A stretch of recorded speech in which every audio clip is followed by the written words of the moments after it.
বিয়ে করে ফেলবা। বিয়ে করলে নেয়ামত বাড়ায় দেয় কে? দারিদ্রতা থাকলে ধনাঢ্যতা দিয়ে দেয় কে?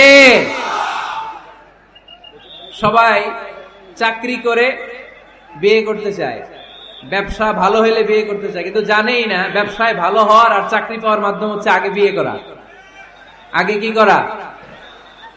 স্বাধীনতার স্থপতি বঙ্গবন্ধু শেখ মুজিবুর রহমান 18 বছর বয়সে বিয়ে করছে। কত বছর বয়সে? এক বর্ণনা দেখলাম 14, আর এক বর্ণনা দেখলাম 18। কাজী নজরুল ইসলাম অল্প বয়সে বিয়ে করছে। মহাত্মা গান্ধী অল্প বছর বয়সে বিয়ে করছে। শেক্সপিয়ার ছোট থাকতে বিয়ে করে ফেলছে। তো এরা এই যে আগে বিয়ে করছে, এদের সফল হইতে কোনো সমস্যা হয়েছে? কথা বলেন না কেন? বঙ্গবন্ধু শেখ মুজিবুর রহমান উনি কি সফল রাষ্ট্রনায়ক নন? কাজী নজরুল ইসলাম সফল কবি নন?